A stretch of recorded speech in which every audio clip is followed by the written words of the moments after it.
Hello and welcome back to the Pit. It's your guy CroSoul again. I'm here today with Lil Bear. What's up? And with young trainer Oblivio here. Yo. And we're gonna discuss something that is, most likely on a lot of people's minds. A lot of people are doing it. Your penis? A lot of people are doing that. And it's gonna be video games, genres, industry, censorships, pretty much everything revolving around that, just because, we do have Guy for, Twitch now. We do have some YouTube stuff coming out.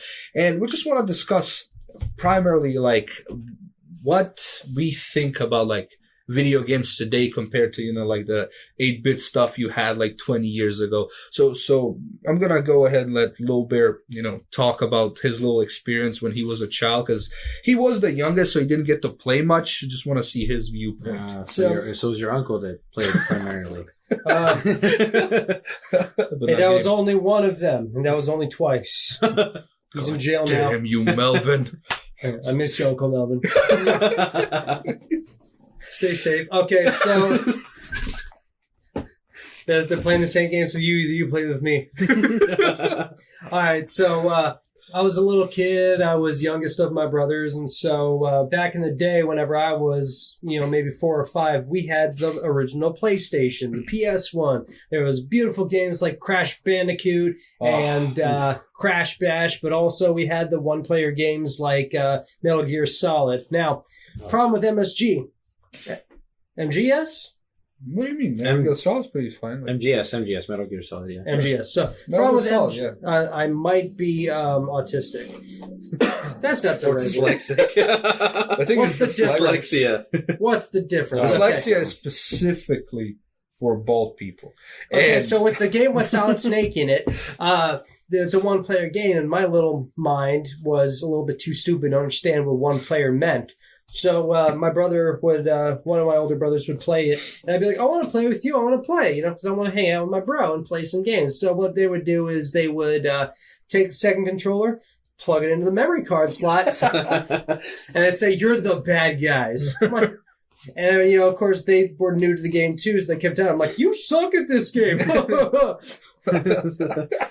So, video games never became a giant passion for me, but I always have been very, happy and pleased and relaxed watching other people play video games. So I got really big into the Let's Play community, just watching people play video games. Yeah, I'm pretty sure a lot of people can relate to that. Again, we have young trainer Oblivio over here, because that's primarily what he does. He entertains people by, catching little ferrets and stuff.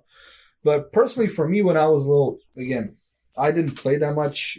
Everybody plays Super Mario. Let's be real. That's not I played Mario. Of course you did. Everybody did. I was the Goombas. To me, it was one game that I really loved. And a lot of people are going to be like, oh, well, which one is it? It was actually called Secret of Mana 2.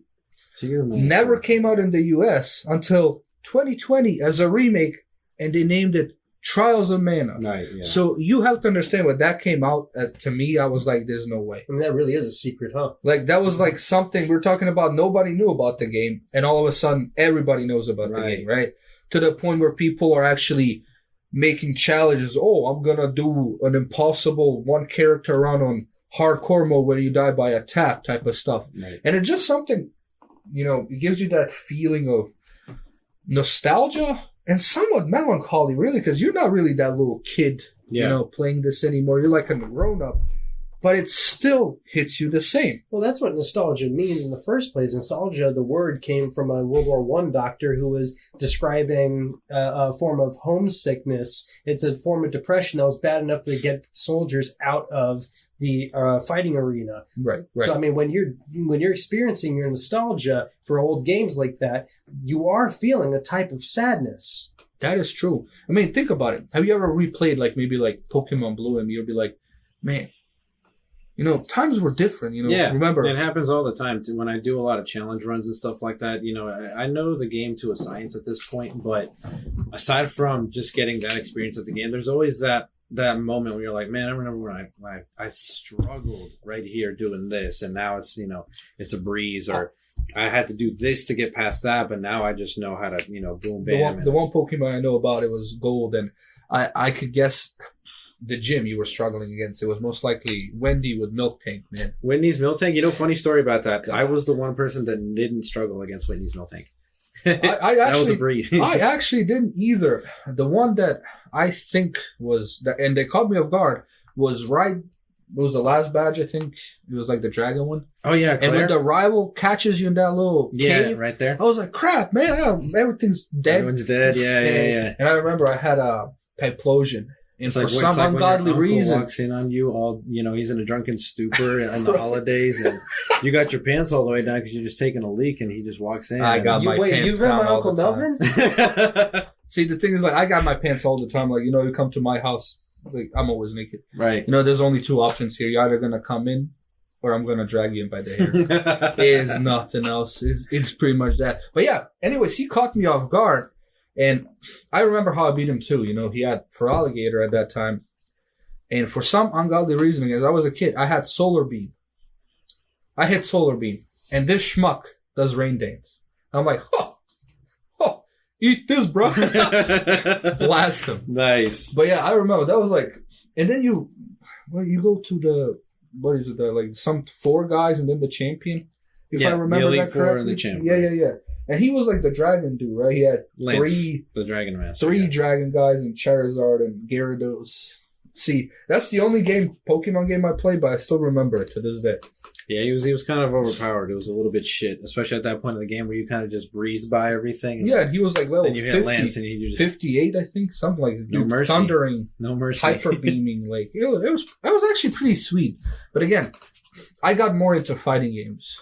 Mm-hmm. If anybody, a lot of people who do know me personally, who played any type of Mortal Kombat against me or Tekken. Oh, Tekken's great. Tekken, again, I played since like 2 or 3, and I still know combos to this day. We went from having the PS1 to having the regular Xbox, the first one. I would like to say the Xbox One, but that's another console apparently. First Xbox. So the first Xbox that comes out with the green and the green X on the black box, right. Literally an Xbox. The one that you never want to turn red, right? Right. Oh. Well, that was the Xbox 360. So so we had Halo, but one of the few games that I could play with my brothers were the fighting games like Dead or Alive, which was a big one. Doa and the Mortal Kombats that started coming out there. And that was one that I got to play by myself while my brothers were at school as well. So I went through all the story modes. I got the story, like in Dead or Alive, every time you finish a tournament arc, you get the backstory for that character, for what's happening in their lives. And you sometimes, for Dead or Alive 3, you had actual little short film clips kind of showing you what's going on in their lives. One of them was Christy, and I think she's the girl with the snake kung fu hands where she'll like punch you with the tip of her fingers kind of thing. And she had her backstory little video clip there was just basically her taking a shower. Nice. I thought it was the coolest thing ever. So I brought my dad in to see it. I'm like, Dad, look at this. This is awesome. He's like, son, you have a problem. He was right. But the one thing that he does say that is really interesting, did you notice that not only Doa does that, Tekken does that too? And so does Mortal Kombat. Yeah, MK did that as well. I personally think, was it MK4 where they came up with that movie thing? When MK tried to transition from 2D to 3D? That is the first time I've seen that. Unless it was like Sub-Zero Chronicles, or was that whole... I don't remember which one came out first, but yeah, it was one of those two that probably tried to do that. And ever since that, fighting has been having this thing, you beat it, you get the backstory. Well, if you remember Street Fighter 2, I think did that too, but it wasn't with videos, just with a text I think it was actually Tekken 1. That did the backstory thing when you beat a character. But that was one of the most disappointing things about Mortal Kombat Armageddon. Mortal Kombat Armageddon had every single character that you could imagine from the story, including the really shitty ones like Suhao or whatever. Jacob. Yeah. And at the end of each character arc, you expect a video. Like, they had an amazing intro video to show you what's going on with the game before you could even hit the start button. And for at the end of everyone's tournament arc, it's just them doing a little kata, a little martial arts dance with a narrator in the background, and with a text crawl, like it was 1998 again. Yeah, for a game with, I think that at that time, besides again Dragon Ball, that was the biggest roster of fighters that you can ever pick that are unique at that time. And this is true. Again, I remember I bought it, I played it, and I personally think they should make another game where they introduce the double stance, the weapon stance, and the regular martial arts stance. And I think it was amazing. The only thing that was terrible about it is the air combos. You can get into infinites with some characters, but who knew that back then? Let's be real, man. Back then, you just played any type of game to play a game. It wasn't like this today. Yeah. People pick up a game, they don't enjoy it. They look up a combo, and they try to be... And cheese it. It's so terrible. Yeah. I hate that. Well, nowadays, all the Mortal Kombats, at the very least, you press start, you hit select or whatever, and it brings you to the secondary menu where it shows you all the super moves, which to me, as a casual, as a filthy casual, screw, I kind of like that. I like being able to just pick it up and figure it out by looking at the start menu. Yeah, fatalities being easier, personally, I think. Yeah, it's nice. Yeah, but there's a testament to, there's something to be said about the hardcore fans and the hardcore variety that, you played through the game and you got your ass beat to Kingdom Come just doing directional inputs against the hardest mode ever, just so that you could get that one combo off, or just so you can, do that. What game just came out? What fighting game just came out? It was it was a Capcom. Was it the newest Street Fighter? Oh, the one with the Ultimate Edition with all the characters. I think it was Season 4. It's something like that, but it just came out, and you had a story about beating someone online. Oh, was it MK Ultimate? So no, there was PlayStation. PlayStation Plus had that. Oh, with Street Fighter 5. It was Street Fighter 5, and it was the complete edition. And the weird thing to me is I am rank 1,100 and something thousand, right? And and for some reason they pair me up against a dude who's in the thousands. I hate when that happens. And he's playing Blanco over here, eh? I pick up Ken. I'm like, I like Ken. Right. Yeah, why not Ken? I beat him twice. You beat him twice. And it goes from me having this to 50,000. And after that, they're like, oh crap, you beat somebody that. You know what kind of opponent they give me? Some dude who's 100 and something. Can somebody explain to me how that works? They're trying to push you up the rung, man. When I'm new, you give me some dude over here who's straight up breathing Street Fighter. That's right. And when I'm actually, I figured out how to do all the... But again, with Street Fighter, it's just like with Tekken, you kind of know they're always the same. It's always the same direction. I mean, have you watched the show Afro Samurai? Oh, you've got... It doesn't matter what headband you've got. If you beat the number one guy, The thing with Afro Samurai, I love that you mention it. How come there has never been a solid Afro Samurai game? Oh my god! You guys never think about that, man. That's a good point. Have you guys seen Afro Samurai Resurrection, the movie, right? Bro, one of the saddest movies to this day I've seen. I don't want to spoil too much, but remember, Teddy Bear Head, when he figures out who the guy is, when Afro's dad is beating the crap out of him, right? Mm-hmm. And he straight up goes in there and he says, that's my brother, man. And as a kid, when you remember the story, that was, to me, again, and nobody made a game about that. Right. They made a game about Lego Batman, but not about that. You know what? That bringing up Afro Samurai reminds me of something in anime.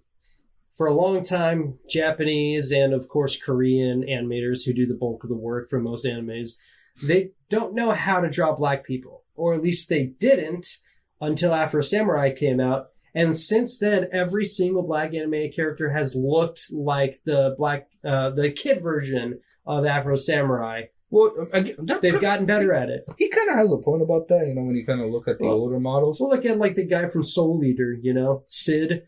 When he's still alive, it's that doesn't look very good. Yeah, I think that has a lot to do with the cultural influences in Asian countries like that, like Korea and Japan. The thing about them is, what's the word I'm looking for? It's mono something, where they're monocultural. They're only influenced by one cultural type or one type of thing. A lot of people tend to forget that, just like, like this filthy pit here. We live in a melting pot, luckily, here in the States, that introduces a bevy of different cultures. Different schmucks everywhere. Different, different penises. Different filth. Yeah, we've got a Cuban, we've got an Siamese. An undistinguished European kind of guy. Very indistinguished. And we've got an alien guy from Mars over here. Yeah, man. It's, again, I personally, when you said that, now that I think about it, that is kind of true. The closest thing in Dragon Ball you really came to like a black person was what? Piccolo, bruh. And he's green. Oh, God. That reminds me. Aside from Mr. Popo, but Mr. Popo is supposed to be some type of alien. He looks like, was it a Jinx? He looks like a Jinx Pokemon. No, they changed him. They changed him. Now he's in, what's it called? 4 Kids is purple. Oh, yeah, Jinx. Yeah. It's purple, right? Yeah.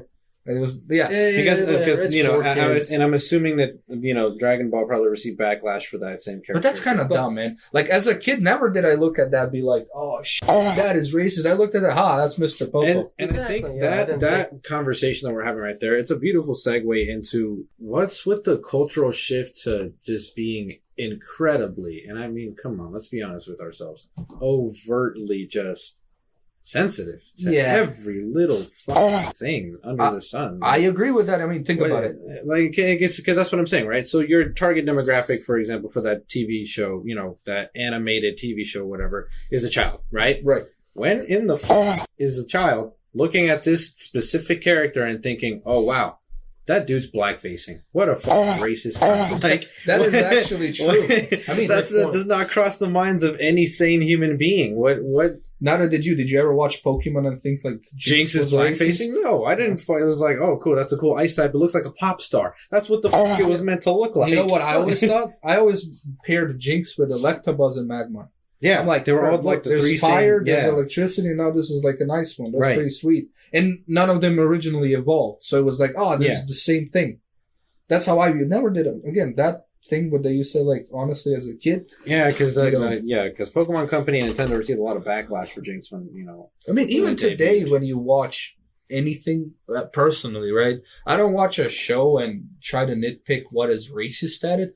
I watch a show to watch a show and enjoy it. I play a game to play a game, man. I mean, it's infiltrated games now to the point where it's not even the games aren't necessarily that oversensitive, but what is the game reviewers. I mean, all of us were alive in 2014, but not all of us know the story of, what's going on with the cultural zeitgeist. So 2014, now I'm going to say this weirdly for censor reasons, so just follow me here.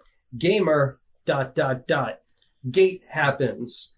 And what it really is people realizing that, hey, wait a second, they're trying to force a bunch of weird, random political crap into our games and we don't like it. And it starts off with people realizing that Zoe Quinn, a lady who was a quote-unquote game developer, she made a game. It was bad, but she wanted to get good reviews on it. So she sleeps with a bunch of game reviewers, and all these game reviewers talk to each other, and they decide on the same exact day to put the same exact newsletter out there saying that gamers are dead, saying something along the lines of, and if you identify as a gamer, we're not pandering to you anymore. We're not making games for you. So I'm sorry, gamers, Kekistanis, you don't live anymore. See, but he brings out a valid point. How real of a review are you going to get from somebody who is paid by somebody to review a game? Right. If I give you $10,000 to review my latest, I don't know, Far Cry 33, I'm paying you. You got it for free. What are the chances you're going to tell me this is a piece of crap? Right. You are a piece of crap. Like, stop making this. Real game reviewers, personally, I can maybe name one. Right. And it's going to be that German dude, Ranton. Ooh, I like that guy. Yeah. If you never heard about him, this is real cool guy. We'll annotate a card somewhere around here to go check him out. Yeah, he is an amazing dude. But he is the real last reviewer. Because remember, everybody was drooling over, for instance, Resident Evil 3 remake. It's a fine remake. Is the game, if you're new to Resident Evil, if you play the game, it's a 4 out of 10 at best. Yeah. You don't know it. What you're selling is a remake, and a lot of people are buying it because of nostalgia's sakes. I get that. Exactly. You're new to it. You're like, what the fuck this is not that great, you know? And he pointed that out. He got, backlash for it, but he stood his ground. He's like, he stood by what he said, I believe this is the truth. Last of Us 2, needless to say, he said straight up, this compared to the first one, shit. Yeah. Mm-hmm. I mean, and like you're saying, can we really trust reviewers who are getting paid by the game companies to review it? With that being said, Raid Shadow Legends. Just playing. Maybe. But no. Honestly, that is a valid point, because if I am personally going to tell you, go check out Dragon Ball Budokai 3, right? It's an old game. Yeah, you can trust me. Nobody's going to pay me for that. That's an old game. Let's be real. But now, if somebody's going to tell you, and keep in mind, it says paid promotion included in their video, and now they're telling you, why don't you go check out the brand new, Valhalla, right? That's the new Assassin's Creed. I'm not going to say the game is bad. Most likely it's not, right? But to me, it raises suspicion. Yeah. No.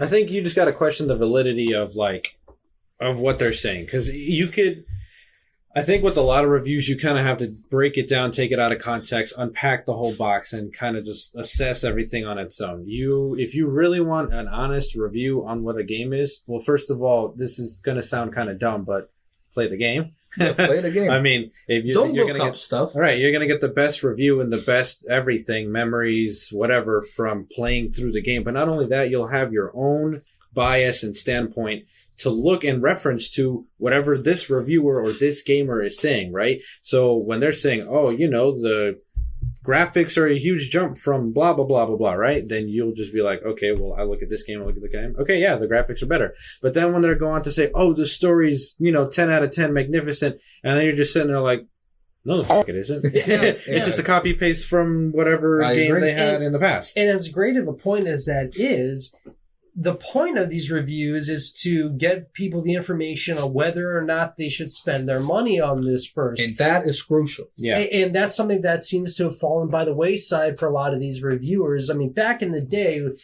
every sort of reviewer out there owes their entire existence to James Rolfe, the angry video game nerd. Without him, none of these reviewer sites, none of these YouTubers, none of these content creators would be where they are today. Right. He paved the path, and what was his whole thing about? Being honest while being funny about older games. So like he old wasn't Nintendo games, right? Exactly. And so now, because of him, we have the retro game cycle starting anew, and everyone's buying these newer versions of the NES that just came out. Right. They're buying all these retro game fits and cons, all these great new materials because of him, and they're staying away from the shitty games, and they're Ghostbusters. Yeah, and they're buying into the great ones from the past that they missed earlier. Now, who today, as a reviewer, can you trust entirely? Again, personally, I only would trust one, Ranton, and again, his page runs off of Patreon. Yeah. All right, we're talking about a man. He puts whatever he wants in there. He does a little podcast with his brother sometimes, but he's real. Again, are you gonna trust? And I said that earlier. Paid promotion included. Right. And then you open that and you play the thing. The first thing he tells you, they send me this game. As soon as I hear that, I'm like, no, thank you. If I send you a game, you know me, just the fact, if I don't even send you the game, but you know me personally, you already compromised. It's a bias, right? Well, now, so let's be fair here. So for you, that's a turnoff. It's called a reviewer's copy or something along those lines, where they send you it for free so you can review it. How do you feel about that? Being sent reviewers' copies, like in that aspect? How does that affect how you view a reviewer? Well, like I said, that I can attest and I can agree with what CroSoul is saying here about it being compromised from the start if it is a paid promotion, because I just don't sense the genuine, like there's nothing genuine there. Exactly. I can't trust what you're saying because you're compromised. You are being paid to review this. I'm assuming because I don't know who would pay you to say this game is shit. Now, what if we're talking no payment, but you still get the copy for free, the copy of the game for free? There's no payment coming from the game. You still can't, just because of the fact, in these gaming industries. Yeah. What happened is, I don't know if it was John Wolf, one of those YouTubers who was big, and it was a horror game. I think it was Broken Porcelain or something. Mm-hmm. He got it for free. He was honest. It was crap. Yeah, and shout out to John Wolf. He didn't get another copy. Yeah. Of any other game. All right, that can happen to you. I mean, for him, he's huge. It's not gonna happen. Yeah, he didn't care. But imagine like being some small dude, like you're 10,000, you barely you broke you're sweating, right? Right. And you want to be true to your fans. You don't want them to buy the brand new Kingdom Hearts 4. Yeah. And if it's crap. Which, funnily, on that topic, as you mentioned, I did play the newest Kingdom Hearts, The Melody of Memory. And I actually had this conversation with another content creator who's also a huge Kingdom Hearts fan. I enjoyed it, but here's why I enjoyed it, and I'll explain it and break it down. I am a hardcore Kingdom Hearts fan. I have played every single title. I've never missed a beat. Right. I enjoy this game thoroughly, and I know about all of its back lore. Right. All of the so you're not a casual. Exactly. And I know I can speed run the first 2 games because I know the route that well. Right. However, not a lot of people do that. And if you're being introduced into let's say the Kingdom Hearts series with this new game, do not do it. Do not waste your money purchasing the new Melody of Memory, because if you are not a die-hard fan like I am, or even a newer fan, somebody that maybe played Kingdom Hearts 3, right, and just wants to catch up to what happened in the previous lore, that could be a good experience. But do I think it's worth the $60 that it came out with, that $60 price tag for a brand new game? Not at all. There is potentially 20 minutes of new content, I should say. It's not worth anything. So where do you put it at? $30? I would say it's a good $30 game. Right. See, and that's another thing, like, again, talked about my favorite game, like now it's called Trials of Mana. They put it out for $50. Oh yeah, I remember that. And they were, and this is in their own words, that they were surprised on how extremely well the game was selling, because they pushed out Final Fantasy VII Remake. Mm-hmm. And the sales were still up there. Mm. And that was another thing. That's why they added on all those extra difficulties. And I personally think the reason why that was because people did not do a quote-unquote review on it. Mm-hmm. And who bought it? People like me. Mm. It's my childhood game, right? Yeah. I buy it. I love it. Exactly. And everything that was on it, on the meta site, it was genuine. It was a genuine 9 out of 10. It was a genuine 8.3 out of 10. With Final Fantasy VII, I like Final Fantasy, but Final Fantasy VII was not worth $60. Right. Right. I would put it on 30. Again, what did they do? It's actually on sale now for like about 30 something. Well, yeah, but think about it. You played it, right? Yeah. Tell me what was really new. What was, I know it's a remake, right? But even Trials of Mana had new stuff in it. Right. What was really new about that? About the FF7 remake? What did you... Nothing. It was really just a graphical update. It was a graphical update. Okay. Combat system a little different. Yeah, right? The combat system was different for sure. But personally, again, for something that that maybe you waited for a while, that is not worth $60. Exactly. Man. And like you were, and just to point out, when you were talking about The Secret of Mana, that's kind of the whole conversation we're having. You had a bias towards that. Like you were like, fuck it, it's worth it. But because you have that attachment, that connection to that. Correct. Like I paid $60 for the brand new Kingdom Hearts because I had attachment to that. Right. But should somebody else play that game if they don't have that attachment? Not at all. Exactly. That's why I didn't promote it, right? And here's the thing that we're seeing constantly in the last 5-6 years. One of the worst things that has ever happened to any industry whatsoever is what's happened in the video game industry, which is pre-ordering and DLC. Mm-hmm. Now, when we look at that, we realize that people are just so stupid. So we have the tale of two games. One, we have No Man's Sky. On the other, we have Fallout 76, both of which got a crazy amount of publicity and a crazy amount of pre-orders. So, what happens when both these games come out? They suck balls. There's a difference. No Man's Sky right now is good. Oh, No Man's Sky is No Man's crazy right now. Sky has done everything possible and relatively under the radar to make things as great as possible, and with a very small cast. Whereas 76 comes out. Hot Coward, his game is. Let's be real. There has never been a game in the last 3 years that has been as hacked, as broken, as people been screaming for refunds as that game. And can you really blame them? No. You're dropping like $79 for a pre-order so you can get like one of those little bags. Hold on, because you get a bag and a Pip-Boy. Now we said canvas, but nylon should be good enough, bro. right?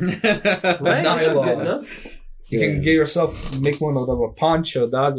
But that is a really interesting topic. And another thing that's affecting video games recently is the censoring. Wait, breaking news.